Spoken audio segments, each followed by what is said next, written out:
AEW and New Japan Pro Wrestling once again opening the forbidden door for the third time. A great pay-per-view.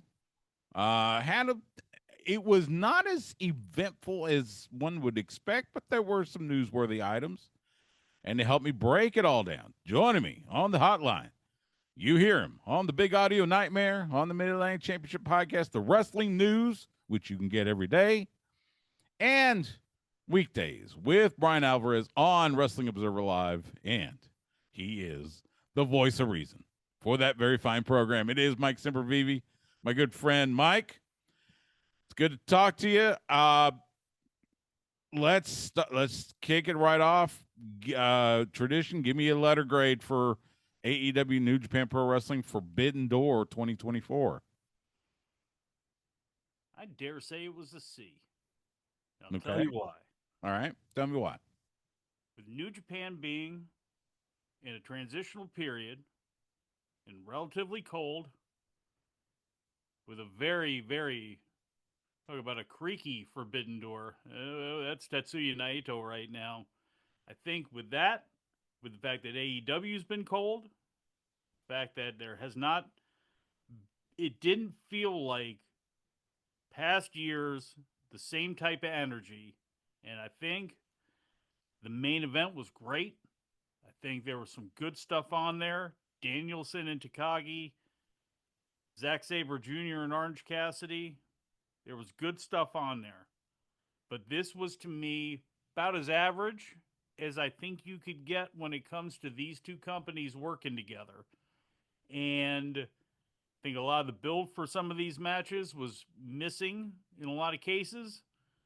I think the one that really had the most interest in a lot of ways outside of Will and Swerve was Tony Storm and Mina Shirakawa, which was the biggest kind of cartoon of the bunch when it came to how they built it up and all the sports entertainment that was involved in that deal.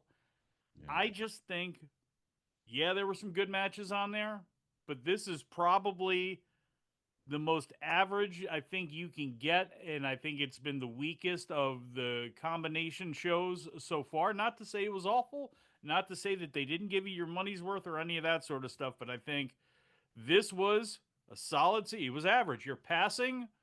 There's some potential and some good things there, but there's also some deficiencies that you need to work on. So that's why I'm going with that kind of grade, even though I think in this world you say, oh, it was a C, and people will be jumping all over me, but that's what I think. People jump on us all the time anyway. So for everything. The one thing I would say that was positive, first of all, it was you between the pre-show and the main card, you had 15 matches, which I think I saw. There's only been one other AEW pay-per-view with that many matches. The Kyle Fletcher and Serpentico to kick off the 0 hour. There was an unannounced surprise match. I'm not sure it did anything to sway people to buy the pay-per-view. But I will say that the main card felt like it went along at a good clip. It was well paced. And I say that because look, we've all had these, seen these pay-per-views that just drag. This one did not drag as much for me. What do you think? I didn't think it dragged. I think there is something to be said for a 4-hour cap on all but maybe 1 or 2 shows a year. That's my opinion. That's just my personal selfishness. And as I get older and all of that sort of stuff too, I just think if you book a 4-hour window, you'll be a little bit better off. There were people there, and I'm not saying they were not complaining about this. Let me make sure that is said. They weren't complaining, but they lived in New York, and they went to the show, and they had to get out because you start pushing the show to midnight. People have to be up really early for some jobs to go to those. And again, they didn't complain about it, but that's one of the problems you run into, especially on a Sunday night as well. Now, the reason that I wouldn't throw myself on that hill to die on, as far as it's got to be 4 hours, is I do believe that I don't care if this is probably going to be their least sold pay per view of the first half of the year. I think if Forbidden Door, I believe, usually is anyway. And I think with the way that things went, it probably is going to be. But it's still, even though the energy was down than some, like I said, it's still the time that AEW fans are at their most full. It's when they're at their most energized. It's when they're most galvanized going into that show. It is the hardcores, it's the sickos, it's whatever you want to go ahead and call them. And they supersize that audience. They give those people everything they want and more. They give them more than what they could ask for. And I think there is something to be said for that, because your pay per view weekend should be the time that you show off and show out. And oftentimes their TV can be hit and miss. Their builds to shows can be hit and miss. But on that Sunday or on that Saturday, whenever they run, they usually are giving you your money's worth. Again, everything is subjective as far as what you think about the matches and the people and the angles and all that sort of good stuff, but they give you five. This is what we are. This is everything we got on this roster. You're going to see a little of everything. And here it all is for $50. We're going to give you a pre show for free, and we're going to have people on there. And I think there's something to that philosophy as well, too. I think there's a happier medium on both show length and the amount of matches on a show. I think there is something to be said for that. I think there are things you could save. There are things that were on this show that could have been on another TV show. It could be on the next pay per view. There were, to me, you can do that, but that's, again, that's all up to people's personal opinions. But back to the original question, for the amount of matches that they had, and I didn't see much of the pre-shows, in and out of doing that because I was making stuff. I didn't actually see the body of the pay-per-view until Monday. But it went along as good, again, as fast as it wasn't to the level of a great Wrestle Kingdom or even some other AEW shows or WWE shows. For me, there have been some that have been, far smoother. But again, I can't complain about the clip that it did end up hitting on and the stride it went hitting on. So again, they gave you a lot there, and again, that's all up to everybody's individual thoughts on what they think about having that much on there. Um, let's talk about the IWGP World Title match. Naito Do we have to? title back for Moxley, and well, and that's the thing because I heard what you said yesterday on Wrestling Observer Live, and looking back and watching that match again and looking back on it, and I will even throw in Hiroshi Tanahashi in the trios match. You just mentioned about New Japan being in a transitional era, and I remember you saying on Monday about how they need to bring up these young guys as quick as possible. That was, and it seemed that was very prevalent on display Sunday. Hiroshi Tanahashi, he cannot move like he used to. Naito, I mean, Moxley did everything, like you said, Moxley did everything he could to get something out of that match. The choice to put the title back on Naito,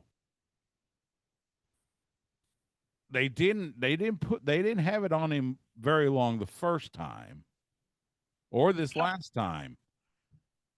Yeah. Is Naito just he's destined to be the transitional champion?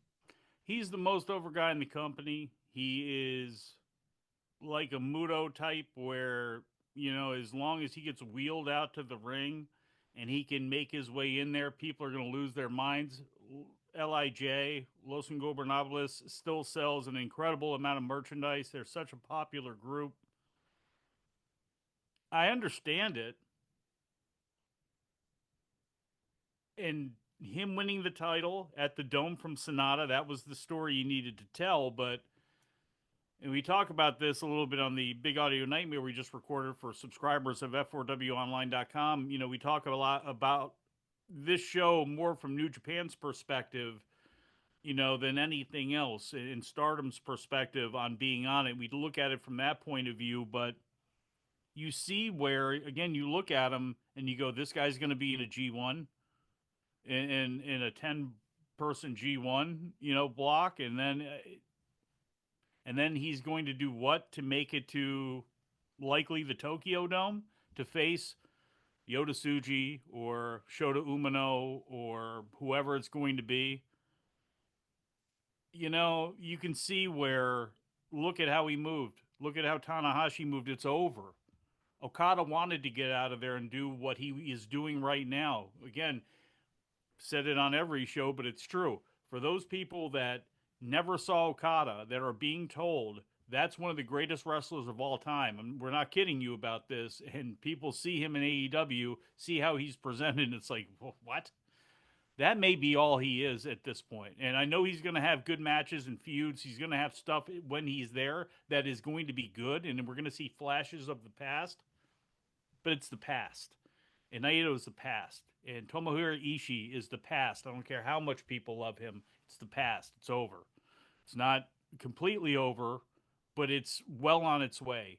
And Naito and Moxley were oil and water anyway. I get the story they were trying to tell. I'm great for Moxley. That's cool.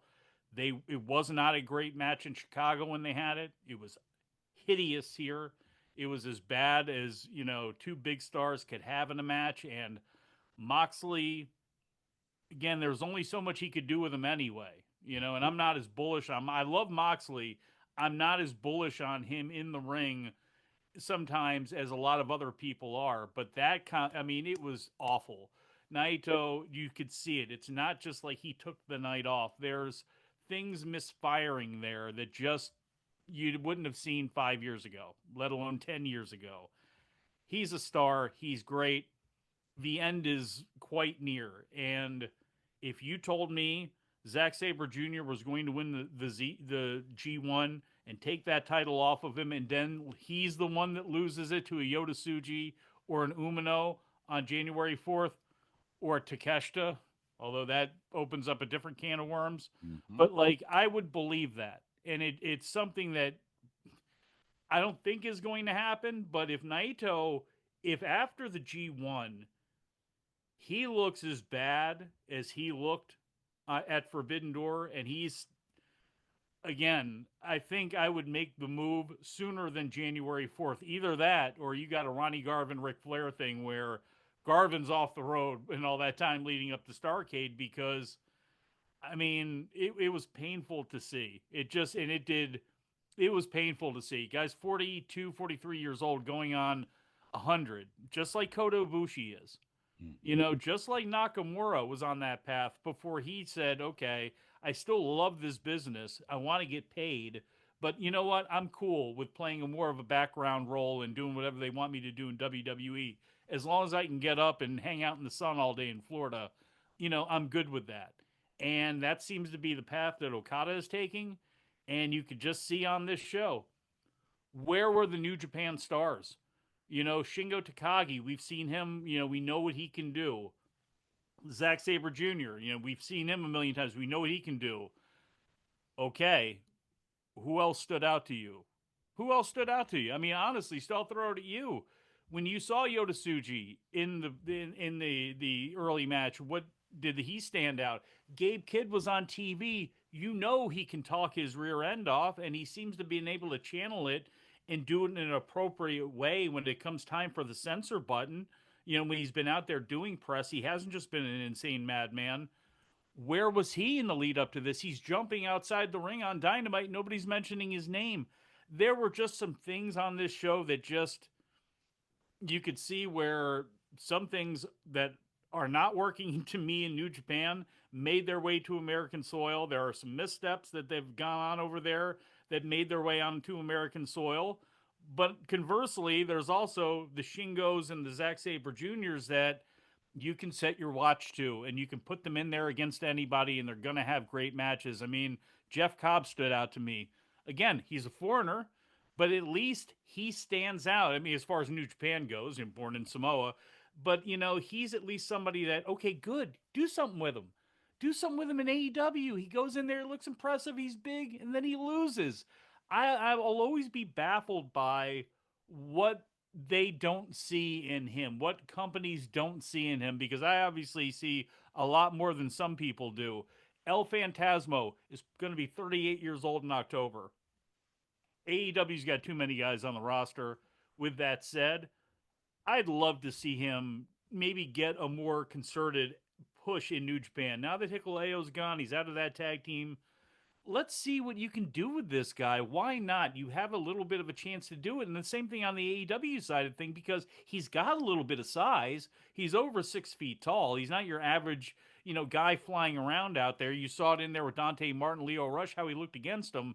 He's not huge, but I'd love to see him kind of maybe get his, a little chip here into the game. So I don't know. That's who kind of, when it comes to New Japan on this show, that was the part that was screaming to me is, come next year at this time, where is Yuya Uemura? Where is Ren Narita? Where is Yota Tsuji? Where is Shooter? Where is Hanare in bigger, more important things on this show? Agreed. And I could agree more. You talked about Jeff Cobb. I'm a huge fan of Jeff Cobb. Loved him. He came to Austin and would wrestle a lot when we still had Wrestle Circus. Yu Uemura, we've had him in Inspire here in Austin quite a few times. What a great talent, fantastic young talent, and like you said, it's And he's it playing grab ass with the Great Okan, who, again, another guy who I love the comedy of it. I love the fact he wants to be a goof, but like, and I get it. Okay, fine. And that's the role he wants to play. Yuya Uemura comes back after having a personality. They strip it from him. They shave his head. He's starting at zero again in just five guys. And he's doing comedy, and we're halfway through the year. Are any of those young guys better off than they were at the time the year started? yeah. No, they're not. None of, with the exception of Hanare, who did get the Duke over Shingo and became the never openweight champion, and is a good guy to come to America to bang heads with the whoever it's going to be, the Kingstons or whoever you put him in there with. I mean, he's cool. I like him as a character, and I'd like to see him grow. But when it comes to their other guys who should be in the mix right now, they're not. And here we are halfway through the year. This could have been, a big standout for somebody, and it just it literally did not happen.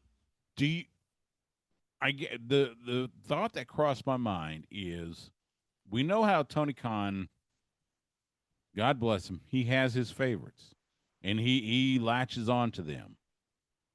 We see that in AEW. Do you think there was, he had influence in who from New Japan to book on this show? He wanted the name, Tanahashi and Naito, and so that that was his again. It's almost like he's reliving his younger days as a fan. Do you think Tony has a bigger say in who ends up on the Forbidden Door card from New Japan? There's obviously the political part of that. Yeah, I mean, I think he's got, people that he'd like to see on there, but the thing is, I mean, pretty much everybody was there. I mean, yeah, Shooter wasn't, but I'm sure that's not because, Tony didn't want him on the card. It's just maybe where were we going to put him, Mm-hmm. in there. We got LIJ, all came over. Hiromu came over, and Yota Tsuji, one of the young guys, came over, and he's essentially just in the mix where he's the fifth most important person against the Lucha Brothers and Mystico. They're going to be the fan favorites. They're the ones everybody knows. That's a dream team for a lot of people who follow Lucha because, the whole AAA CMLL thing, and they're working together, and you got Hiromu in that mix, and, then it's Titan and Yota Tsuji, and Yota Tsuji, unfortunately, didn't stand out. And, that was on the pre-show.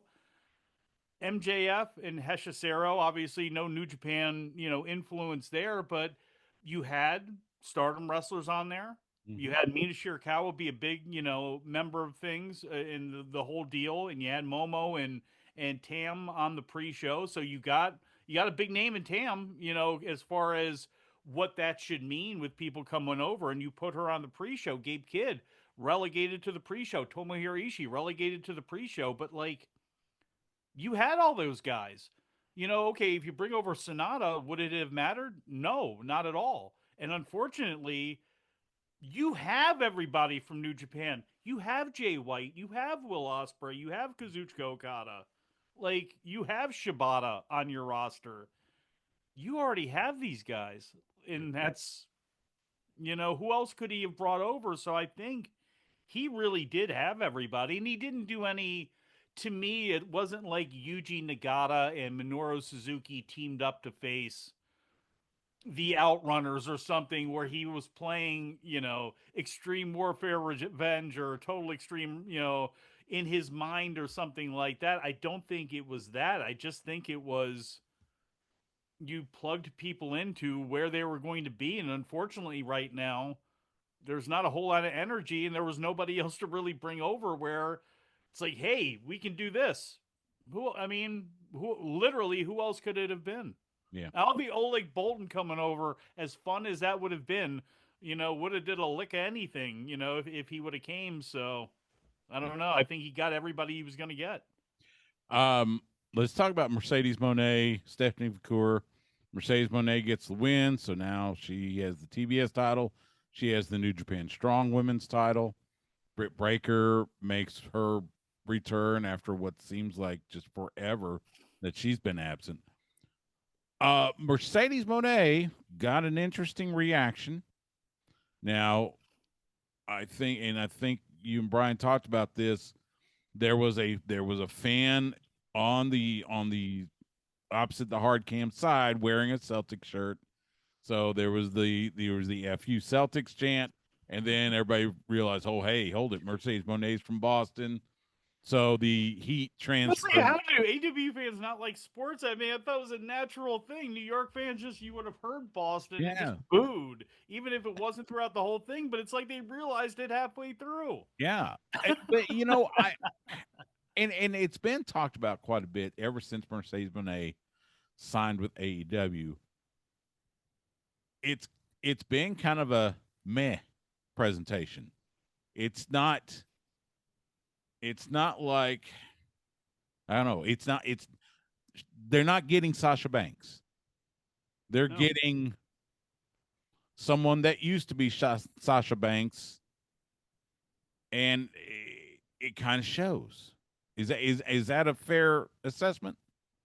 Um. Yes and no. It's the name meant a lot. The environment of being in WWE means more than AEW fans or any other fans, who aren't WWE fans first, more than they want to believe. And her coming over, it's like she's going to move numbers a little bit. She's going to sell tickets to a point, but it's not going to be CM Punk like. If that's what you're looking for, you're not going to get that. Now you're going to have a really, really loyal Mercedes Verando. I forget what her last name is. Like, you're going to get fans of hers that, much like Taylor Swift fans that became Chiefs fans and were all of a sudden in your mentions in your timeline and such, like, you're going to get some of those people with Sasha that came over because they love Sasha Banks. They love Mercedes, Yes. no matter if she's in the Mandalorian or in a wrestling ring or wherever. Yes. So, it did mean something, but her, again, on her own, especially going in when there's not a bunch of stars. It's not like Charlotte and Rhea Ripley and Becky Lynch, and you had that. You have Jamie Hayter, who's hurt. You had Britt Baker, who was on the shelf, either injured, recovered, whatever was going on. Her just sitting there. You have Tony Storm, who is sucking all of the air out of the room. You have Serena Deeb coming back and Deanna Perrazzo coming in. They got caught in that vortex, and unfortunately, styles make fights, and the fans did not react to that at all. So it's like you had a situation where it's like, she's here. Now what? Mm-hmm. And the best thing that could have happened was Britt Baker coming back because, one, Stephanie Bequer, I've said it for so long that way, but I keep being told it's Vacker or whatever. She's good, and she's just improving more and more, breaking out from, the CMLL trap that she was in initially when she first started taking outer bookings. But she came out of this much better, and I think fans responded to her well too. Again, not that she's going to be somebody you can bank on, but as you continue to kind of pile that division, and Willow is at her best, and Chris Statlander, people want to see that. Like, so they have some good, balls to juggle in the air right now. So we'll see with Britt coming back. I still think Mercedes should be a heel. The promo she cut that was only 40 seconds long or whatever it was on Informa, letting or almost said Princess Stephanie, letting Stephanie Vacker know that she was going to be there to watch her match with La Catalina, and she was, and all that stuff that took place on the CMLL show. And then she cut another short promo, looked like in the same backdrop on, I think it was on Dynamite, same sort of thing. It was real quick. That was, to me, that's the best Sasha Banks promo. That's the best Mercedes Moné promo. Is not in front of the fans, vamping and taking. I think it turns off some AEW fans in her presentation and how she talks and all that sort of stuff. Some people are going to have to get over that because part of that's naturally how she is. The other part of it is that's the way she did it for so long that that's just the way that goes sometimes. I think the shorter the better. I think her as a heel against Britt would be a smart thing to do, and that leads you to me, you could drag that out all the way if you wanted to Wembley.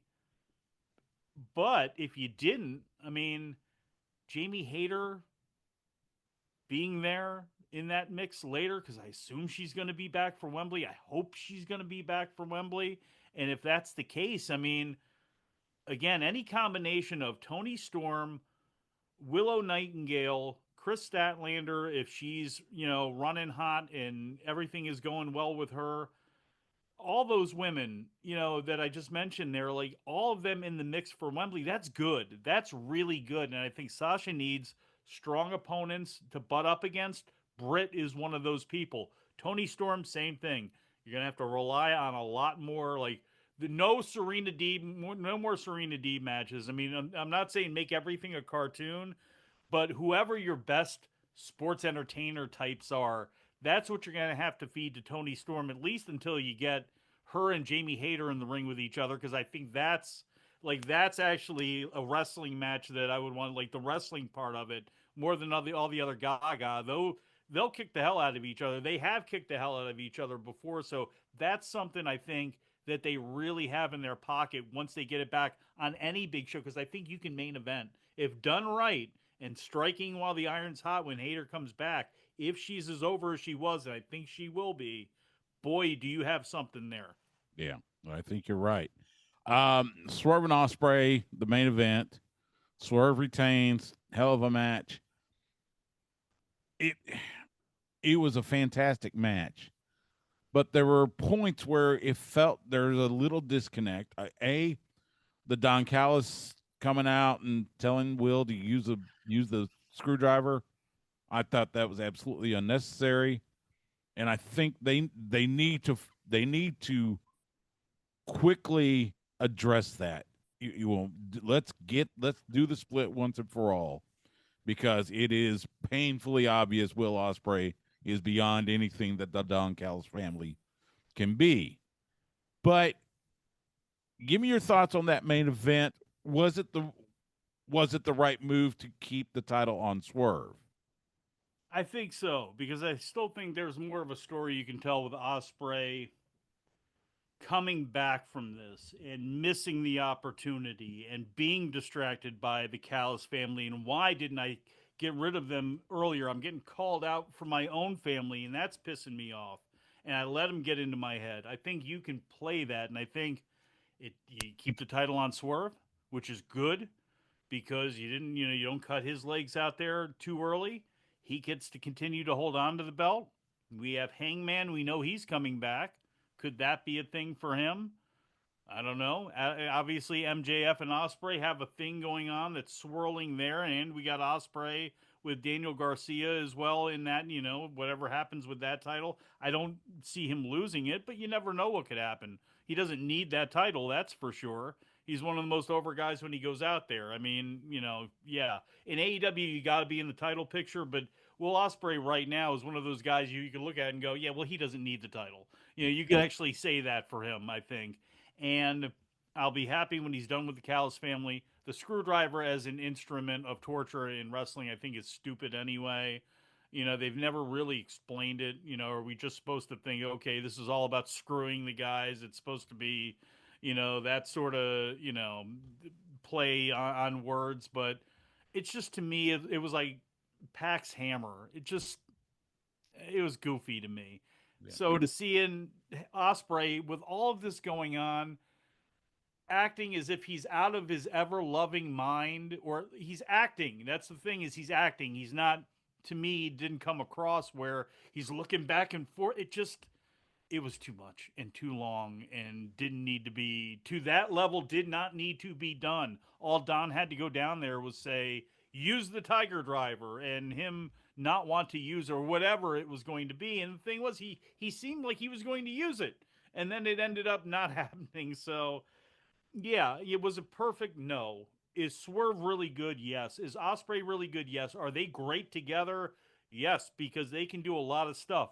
Sometimes I wish they would do a little less stuff because I know what they can do if they were actually had to roll around there on the mat a little bit more. And I wish they would do a little more of that. But, that's again another subjective thing. If it worked, which it seemed to work for the fans there and everything I saw coming out of the show, hey, nothing to complain about. Swerve holds on to the belt. You haven't killed Osprey at all. You got some drama with where he could be going with the Callis family.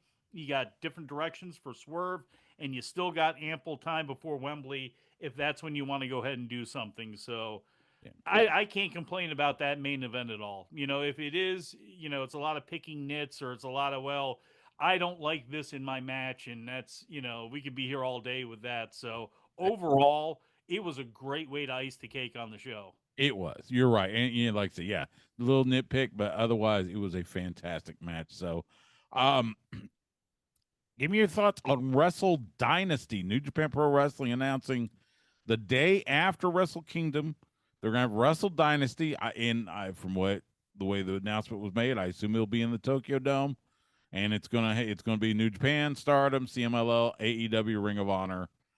So basically their version of the Forbidden Door on Japanese soil. Uh, just give me your thoughts on what we could see on January 5th. Well, when they've done the New Japan Dash shows after the Tokyo Dome, I've liked those a lot Mm-hmm. because in general, at least, because you get some of the foreigners who are on, the outsiders who are on the New Japan show on the Tokyo Dome, and then you have some surprises, usually storyline directed, that take place on the Dash show. Now, this is a different animal. This is, at least with how they're presenting it. Sure, it's a lot of logos on the screen. And what does the ROH logo really mean, when it's standing up there with the AEW? What does the Stardom logo really mean when they're owned by New Japan? But, hey, they're seemingly making this as prestigious, at least the way it was presented in the teaser. It's going to be another night of the Tokyo Dome. Yeah. And Stu, the first thing I thought of was in July, because Noah has run with New Japan, getting together on shows in the early part of the year. They did not really do that last year when it came to Noah's big January show. That was the Great Muta against Shinsuke Nakamura, was the big focal point of that. Muta's retirement, Nakamura coming over from WWE. The first thing I thought of was, I wonder if this is a preemptive strike because WWE and Noah are going to do a show in the first quarter of next year, leading into you can make it part of WrestleMania, whatever. But I could absolutely. That's the first. I want to say I can absolutely see that, but that was the first thing that went through my mind. The second thing that went through my mind was okay, for New Japan purposes, this is going to be rough because you're trying to keep interest in these two shows. And how many foreigners are you going to use on the first night? What matches are you going to save for the second night? Is it going to be how are we going to play this? And for a promotion and in a country that you don't usually announce things too much ahead of time, especially when titles are on the line, like what does that mean for that show? I can't believe that it's just going to be like one of these New Japan, Noah, All Japan, the big union of groups working together, one for political gain, outside of the ring, but also they put together these shows, but there's nothing on the line. It's just a bunch of matches, and it's been fun for some of these, but like, what stakes are really going on here? They're going to be amped up a little bit here in a couple of weeks with Naito and Jake Lee, but again, it's not a title match. So what's the second night? So then what? And who do you use? It was what stood out to me was what is New Japan's January 4th show? Because as we've been talking about, they have a lot of guys who, now that we're halfway through the year, guys that we thought would be on a good path leading and shooting upwards going to, January 4th. Where are they going to be at? Much less on January 5th. So I have optimism because them working together like this show. I didn't have to love the build. I didn't have to love all the matches, but they put on a good show. I expect that to be a good show. But then also looking at it from New Japan's perspective, from a Japanese perspective, which we cover on the Adam and My Big Audio Nightmare, and we go deep into this on the show that we recorded, today. That's going to be up is going to be up for subscribers by the time everybody sees and hears this of F4WOnline.com. But where are they going to be? What is going to be the big selling point? On the second night, you have the selling point. Mystico's going to be there. Chris Jericho's going to be there. Bryan Danielson's going to be there. All these guys are going to be there. How many are going to be on the other night? And how many do you want on there when you're already kind of at the mercy of everybody right now anyway? You've lost your stars to everybody else. Part of the whole Tanahashi as president is rebuilding the spirit, making the lion roar again, all that sort of good stuff. So again, it's going to be really interesting to see what comes out of this G1, how a lot of people for New Japan are treated by the end of the year, because again, that show on the 6th, it should kick butt no matter what. If you're an American fan doesn't care about anything I was saying with the Japanese stuff, it's going to be probably more than enjoyable for you. I just having to cover New Japan, having to cover the Japanese scene, it's just I'm looking at it and it's like, well, we'll see what how the pieces fit in by the time that we get there. Yeah, I think you're right. I'll be very interested to see, the outsider influence for Wrestle Kingdom with Wrestle Dynasty the day after. That'll be Stardom something. now being a wholly owned subsidiary, and there are people that have wanted more Stardom matches. And again, New Japan fans who are New Japan fans first push against that, as some talent in New Japan naturally would, because you add another match to the show, that's going to knock you off. Yeah. People that then there are fans, and there are proponents that want more of that. So right there, you're already having, okay, if you have just add one more, you have two Stardom matches that end up taking place on the 4th, and you have a couple of foreigners, and you can't not use Mystico because people. That's where it's like, okay, where if you're New Japan, at the end of the day, where are we at here again with what we're doing? Yeah. Let's switch gears. Talk a little WWE. SmackDown Friday night. It finally happened. Paul Heyman, and forgive me for saying this, he was put out of his misery, and boy, did he look miserable. But he would not acknowledge Solo Sikoa, and so the Bloodline Solo spikes him, and then they shield powerbomb him through the announce table. So I think the question I have is, and by the way, you heard, I mean, a very, very, huge, we want Roman back chant, all that good stuff. So my question is, when does Paul Heyman bring Roman Reigns back?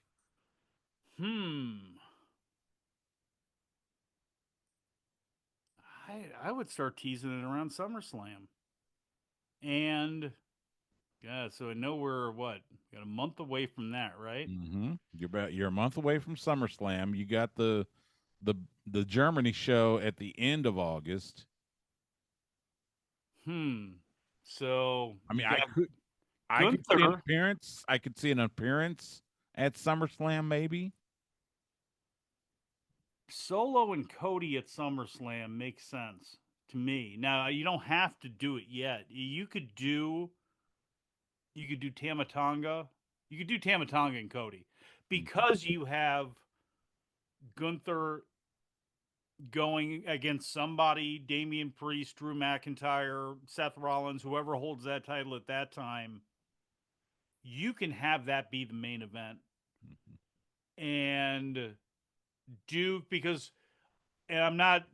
I love Tamatonga, but if you say Cody Tamatonga right now, and again, you could get heat behind it, but I don't. I think the other one would be the main event of the show, quote unquote. And Yeah. so I think you can get away with some things in that match, and you could again maybe start the process. Maybe Paul Heyman walks back at something to begin the process. If that's too early to bring Roman out, that then okay, Cody then by Survivor Series for sure it's Cody and Solo. By that time, we've got that, and we have Roman back because at that point, you got 3 months to the end of the year, and that takes you to the Royal Rumble and the big kick into WrestleMania. And I don't think we're going to go that long without seeing Roman Reigns again. I don't think we're going to go that long without seeing Paul Heyman again. They're going to be back before that. To me, it's just when you look at the tent poles, is it SummerSlam? Is it Survivor Series?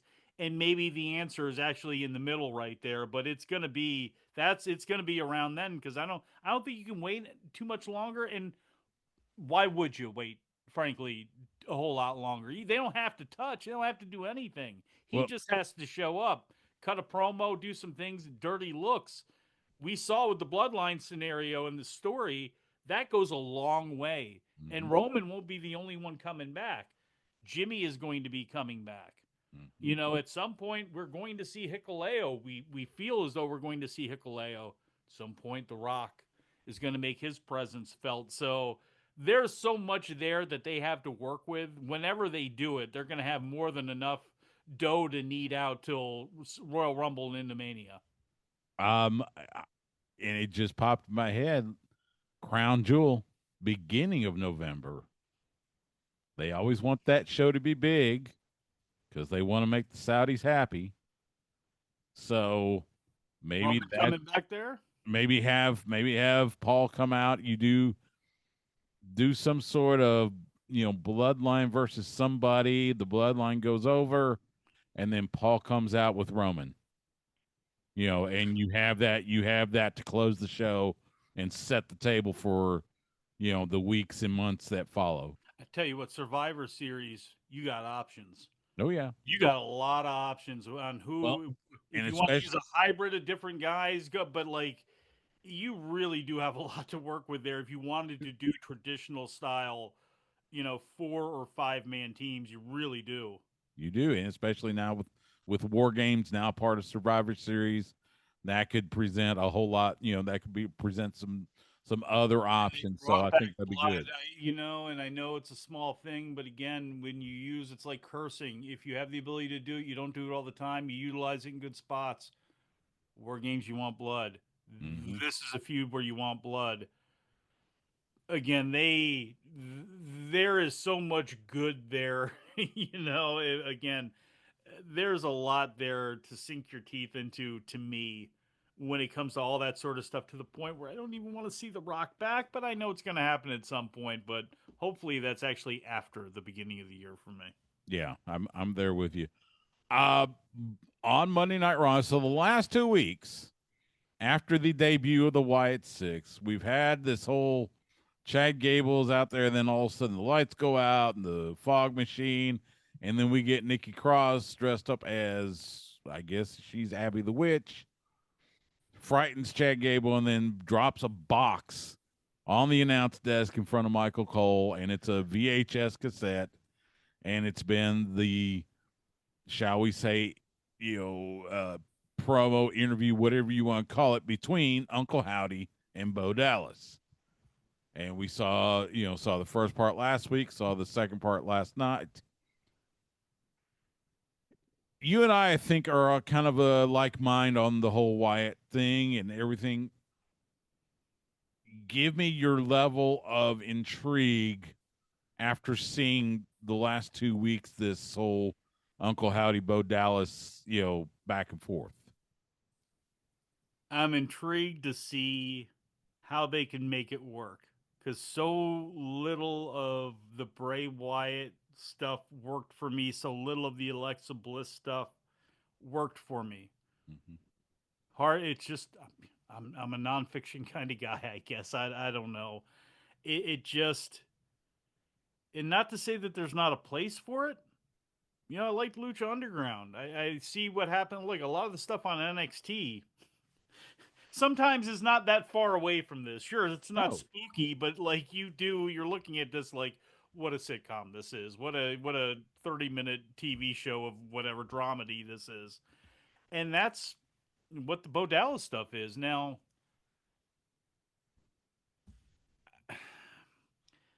how are they going to go and not eat up everybody like last time? I don't know.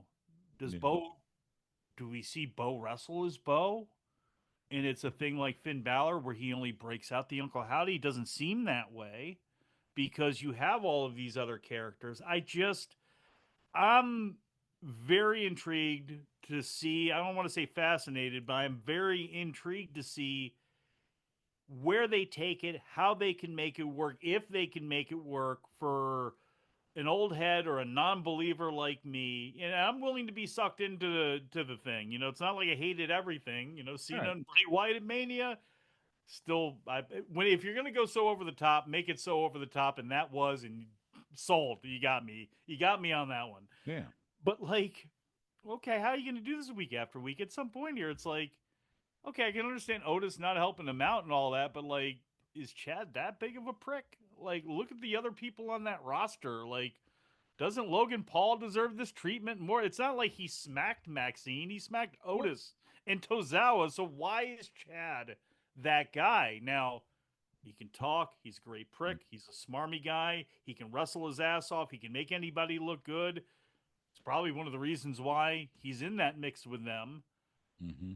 But then, okay, where does it go? Then what? Then is it Ilya Dragunov against Eric Rowan as the Scarecrow or whatever? Or like, I don't know. I Well, don't know, and I don't want to bag on it or anything because what they do again, they hit the music, they hit the piano note, and people lose it, and the lights go down and all that. But it was just like the Bray stuff. Okay, then once that smoke clears, then what? Are we back to the mallets? Are we? What do we got going on here? Because I like Bo Dallas. There were things that he did that stood out in NXT right when it started, mm-hmm. but he never really got over. People, well, he was with Curtis Axel or whatever the teams were that whatever. There are other guys who aren't as physically talented as him that can get over, that did get over better. Yeah. So then again, we'll see. We'll see if the characters can be bigger.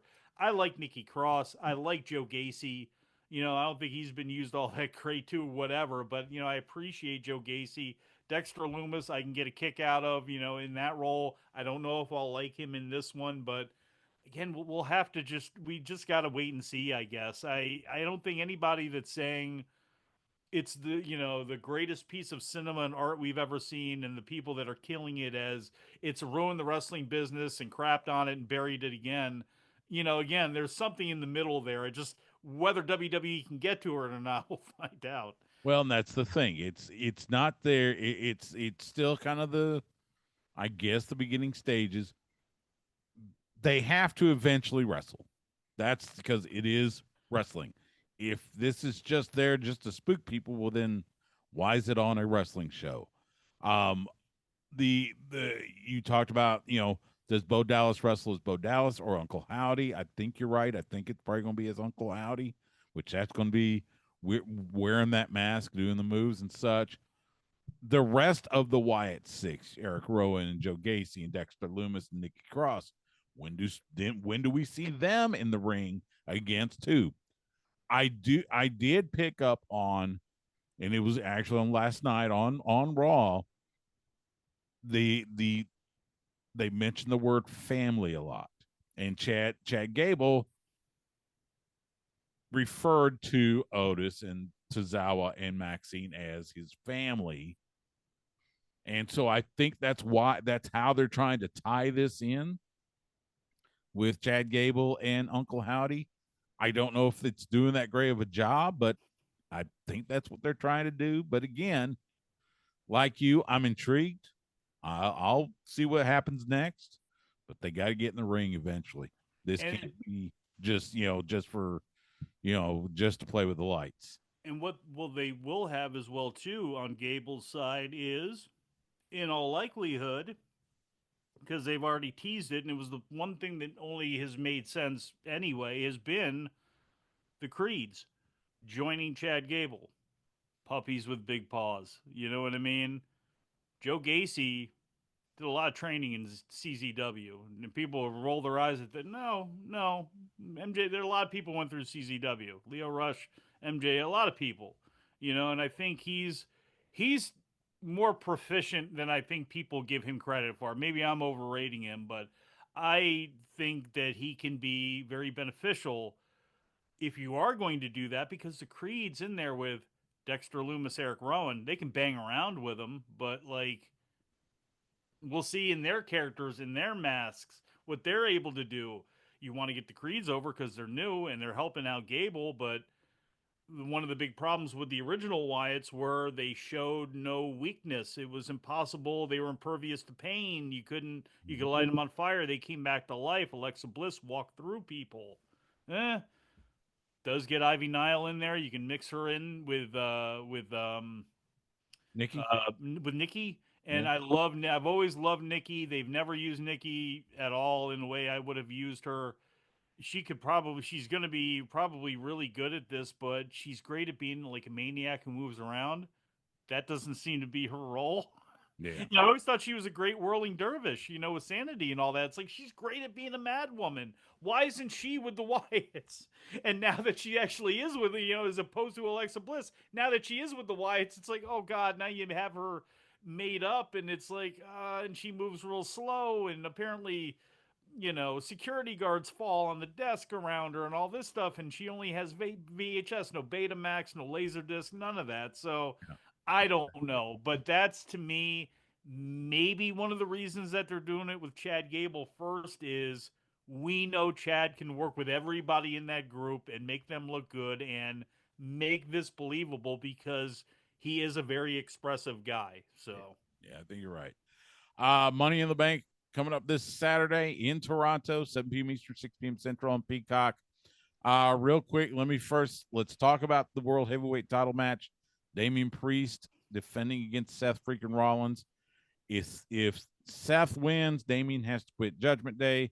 If Damian wins, Seth can't challenge Damian for that title as long as he has it. Uh, do you,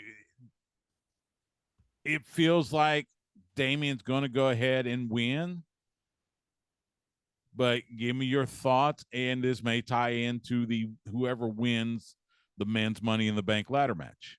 yeah, Alvarez has been bringing this up a lot on Observer Live and probably on Observer Radio and the F4W shows that he does, or Figure 4 online shows that he does on the site, and Brian and Vinny's and all that. They don't let someone, they usually don't let two people walk around with briefcases forever. It's usually somebody cashes in that night, the next night, in relatively short order, and then there's somebody else strutting around with it. Mm-hmm. I look at that women's match, and I like the fact that Zoe Stark is getting a chance. I like the fact that Chelsea Green is in there, and you heard the pop that she got when she won. It was a surprise. I like Lyra. I don't know I do what her too. ceiling is, but like there's something about her, and it's like, again, she may never be bust over the ceiling, but she's solid, and that's what I think about Zoe Stark too. It's like I don't know how much she's going to get over, but boy, there's a whole lot of solid here to work with, at least to make other people look good down the line, if nothing else, because that's important. But EO, her winning, even though they've played it a lot with she's got to make changes and all that, there's a way you can easily take her out of the match where Tiffany Stratton walking around, strutting around with that briefcase, that makes the most sense. And her always rubbing it in that she's got the briefcase, that screams to me like that's the one there. And with the men's match, to me, it's you. What's going to happen is Drew McIntyre wins Mm-hmm. the Money in the Bank. He said he was going to cash it in that night. I believe he'll cash it in that night. I believe Damian Priest beats Seth Rollins. He keeps his spot in the Judgment Day, and then they get rid of Damian Priest in the Judgment Day. And Carlito and JD and Finn, they, if they, and I'll say this, if they don't do it that night, they do something that distracts Priest. They do it in a way where it was a whoops, and then everything goes sideways on Monday, and they officially literally kick him out of the group and boot him out of the group, possibly with Drew McIntyre taking over. I kind of like that idea too, although with the way things have gone with Punk, if you just want to keep it Finn and JD and Carlito and Dom and Liv, I'm all for that too. There was a time where it's like flip Damian Priest. You can do that at the same time you flip Drew McIntyre, put him as leader of the Judgment Day. Now, not so much with that, but I think so many people are going to be waiting to see if CM Punk runs in and screws Drew again. Don't do it. You gotta have Drew get something, and he goes and he finally wins, and he'll do it in a way where, sure, it was cheap, and sure, maybe Damien got knocked out by his own guy or whatever it was, but I won. Look at me, I won. Yeah. And then CM Punk can somehow take that away later. And what it also does is, because Seth Rollins can't challenge for the title without Damian Priest, since Priest will now be in conflict with Finn and those guys over in Judgment Day, okay, then you can do Seth Rollins and Drew, which gives you some time before. Which again, if you're a CM Punk fan, insert him into that mix. Not only does Drew hate him, Seth hates him. So to me, there's some things you can do there and have some fun with it and make it work no matter what you do. But it's hard for me to believe that Priest is going to be standing there on Monday with that championship. And if so, he ain't going to be doing it by Tuesday. I couldn't agree more. And you mentioned Tiffany Stratton. I think Tiffany Stratton wins the women's match and then blings out that Money in the Bank Oh, briefcase. It'll be pink and all sorts of little doodads and whatever. So yeah. yeah. Sami Zayn versus Braun Breaker. Sami defending the Intercontinental title. I that screams Braun Breaker, but I don't I don't I don't know if I see Sammy dropping the title just yet. There's a Rocky thing with Sammy, and I know we're way past it now, but we're not. They keep making Rocky movies. They make Balboa movies. They make Creed movies. They do. This young kid coming in there and beating Sami Zayn, I like it. I Yeah. like it. And I know it's only 5 matches, so like Braun doing it quickly is probably not going to happen. So there's going to be some ups and downs and ebbs and flows in this. And, if this was if this was Mania, like I would have Braun Baker go out there and kill Sami Zayn, win the title, and because again, nobody's going to turn on Sami Zayn. You know what I mean? People will still be like, okay, well, let me see that one again. That's when everybody's pro wrestling mind. They all of a sudden everybody understands sports. Like, wait a second, Flash knockout. No, we got to do this one again. And I think people would respond to it that way. You don't have to do it. Yeah. You could have Sammy get so beat up, but then pull out the KG veteran victory, and Braun goes, "No, I'm going to kill you." Whatever, you could do that, but I just think you've not debuted anybody in a long time that has gotten over like Braun, and why not? You have Gunther on the horizon coming back. Yeah, you lost Ludwig, and I think that could have been a guy that Braun was perfect with size wise and all that stuff. But I think there's enough guys there where you don't affect anything at the top, going on with the world title scene. Why not do Braun Breaker? To me, I would go ahead and do that and then lead into a rematch and keep these guys together. Throw in some other names here and there too, maybe to mix it up. But to me, I like the idea of belting up Braun. Yeah. That I think is possible. So, Money in the Bank coming up this Saturday, 7 p.m. Eastern, 6 p.m. Central, on Peacock from the Scotiabank Arena in Toronto. He is Mike Sempervive. Catch him on the Big Audio Nightwear. You heard it. It's dropping soon for subscribers F4W Online. Hear him on the Wrestling News and hear him weekdays on Wrestling Observer Live. Mike, I appreciate it, man. All the best, and we'll talk again soon. Appreciate it, Stu. Thank you, sir.